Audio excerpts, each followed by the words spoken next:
Muy bien, compañeros, vamos a continuar con la tercera parte de nuestro tercer programa de aplicación en el curso de programación orientada a objetos, donde vamos a revisar los primeros métodos para generar las primeras dos ecuaciones de esta aplicación que vamos a diseñar. En este caso, definimos como primer elemento pues la clase ecuaciones, que va a tener como constructor y como elementos específicamente atributos de instancia, lo que es xini, xfin, tini y tfin.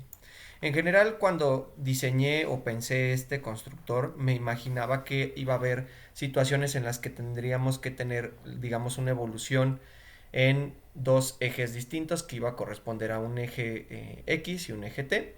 Pero en general todas las ecuaciones me parece que la mayoría solamente necesitan el elemento t, pero es decir, del tiempo, pero pues también ya como la estructura que había generado ya lo dejé definido de esa forma. Y bueno, ya saben que el paso inicial, una vez teniendo estos atributos o estos parámetros que llegan al constructor, ya los asignamos como atributos de instancia y unos atributos extra que nos van a ayudar van a ser la lista de valores a graficar, que también igualmente les adelanto que no en todos los métodos pues los vamos a ocupar, pero también es una forma o una buena costumbre de generar este tipo de variables auxiliares o atributos auxiliares para que nos ayuden cuando necesitemos tal vez generar alguna interacción entre métodos de la clase. ¿Ok? En este caso, bueno, la primera ecuación va a corresponder a lo que es el amortiguador.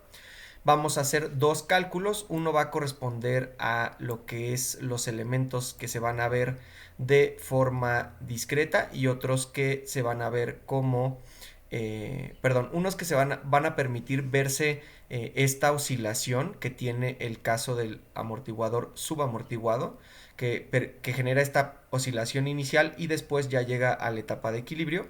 En el caso de esta función de acá vamos a repetir un poco ese proceso, pero como vamos a generar saltos, en este caso de valores de 1, vamos a ver que la gráfica es completamente, o bueno, tiene una forma diferente a la que se da en el caso de cuando manejamos los saltos más reducidos, que en este caso son de 0.05, ¿ok?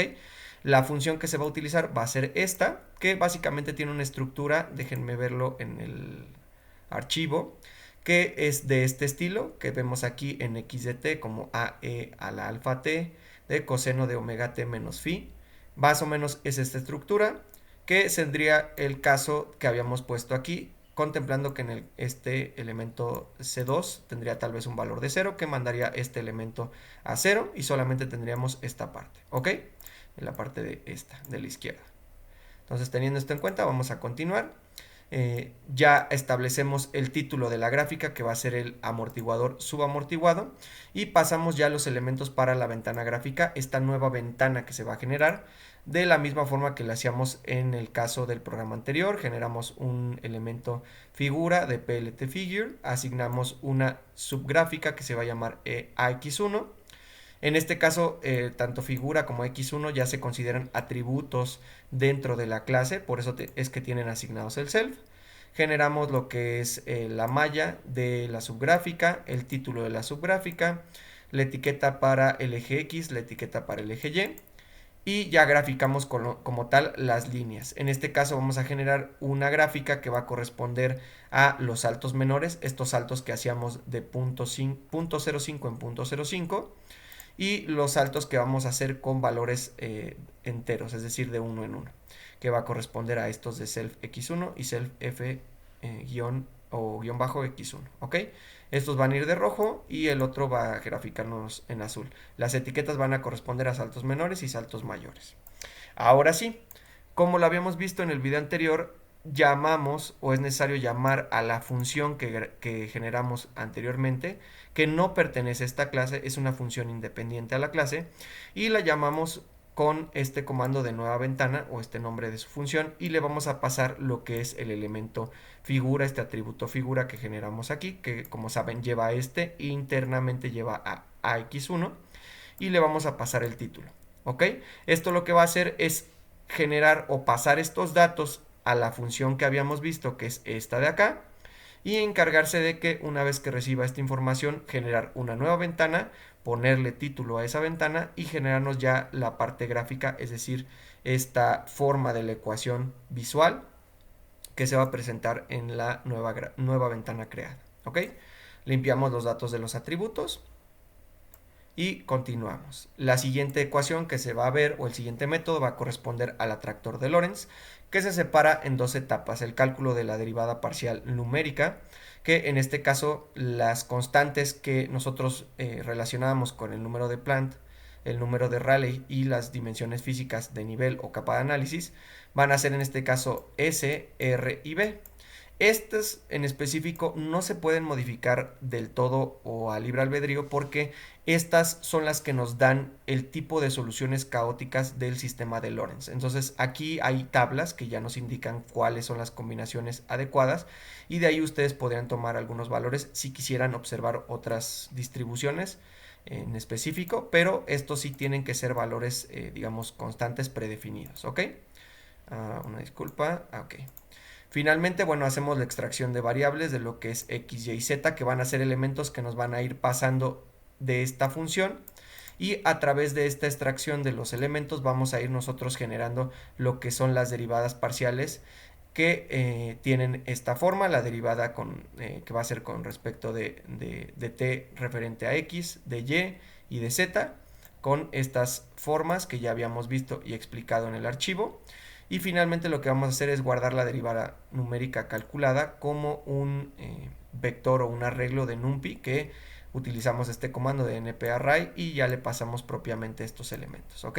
Regresamos obviamente esta derivada parcial generada y vamos a ver en el caso ya de cómo es que se genera este atractor específicamente. Pues hacemos un método que se va a llamar atractor de Lorentz, el cual va a recibir o se va a establecer un parámetro de dt, que en este caso va a ser 0.01, va a tener 10.000 números de pasos, que van a ser como saltos en el tiempo. Este elemento que va a ser x, y, z, s, que van a ser como nuestros elementos x, y, z, nada más, como un elemento de NumPy vacío, y va a tener esta forma, ¿no? Que va a ser o va a tener estos elementos, que va a ser número de pasos más 1, con este elemento del 3, ¿ok? El primer elemento, que va a ser el que vamos a tomar como punto de inicio, va a ser en la posición 0, va a asignarle un 0, un 1 y un 1.05. Es el primer valor de la regla. Y ahora sí, pasamos a calcular lo que es la derivada parcial y estos saltos que se van a ir dando con respecto del elemento anterior. Esto se va a hacer obviamente con un for o un ciclo que va a corresponder desde 0 hasta el número de pasos, que van a ser estos 10.000, donde vamos a calcular la siguiente derivada o el siguiente elemento, tomando en cuenta el punto inicial, que como saben este sería para la primera iteración, y la derivada parcial calculada multiplicada por este valor correspondiente de dt. ¿Ok? Entonces esto nos va a ir dando como que cómo se van modificando los diferentes elementos para cada uno de los pasos. Ahora bien, repetimos lo que es el proceso de generar la ventana gráfica o actualizar la ventana gráfica. Ahora del título va a corresponder a atractor de Lorentz. Vamos a utilizar la misma mecánica: un elemento figura, una subgráfica a x1, la malla, el título, el título o la etiqueta para el eje x, eje y y eje z. Y finalmente hacemos la gráfica, y aquí es por lo que, bueno, en este caso es importante señalar que la subgráfica AX1 tiene una proyección 3D, que es aquí donde hace uso de esta paquetería que habíamos visto de Axis 3D. Esto es lo que nos va a permitir hacerla en 3 dimensiones. Entonces, bueno, teniendo esto en cuenta, ya la gráfica se va a dar de esta forma. En este caso, este comando que hacemos nosotros aquí nos permite generar una estructura de la matriz que lleva estos datos del atractor de Lorentz en sus 3 elementos, que va a ser x, y, z, con una forma transpuesta a la que tenían inicialmente. Por eso es que tienen este punto t. Y esto es un método que ya tiene incorporado NumPy. Por eso es que nosotros transformamos esa información a un arreglo de NumPy para aprovechar este método que ya existe y no tenerlo que hacer nosotros a través de código. Y esto va a permitir, cuando se hace esta estructura con el asterisco, que básicamente le pasemos los arreglos de una forma que la función de scatter de Matplotlib lo entienda y lo pueda graficar. ¿Ok? Lo mismo lo vamos a hacer para el caso de plot. Y en este caso vamos a ver que vamos a ver una gráfica que va a tener las líneas y también los saltos discretos. En este caso vamos a usar un signo de más como nuestro marcador. Van a ser de color rojo y van a tener este ancho de línea. El ancho de línea es muy pequeño para que no tape o no predomine demasiado sobre la línea que se va a ver. La línea va a ser de tamaño 0.5, ¿ok? De igual forma llamamos a la ventana, le pasamos ya el atributo figura, que es el que acabamos de generar en este método, y el título asignado. Y volvemos a limpiar los datos de los atributos, ¿ok? Y bueno, yo creo que lo vamos a dejar hasta aquí para en el siguiente video abordar las últimas dos ecuaciones que nos faltarían. Nos vemos en el siguiente video.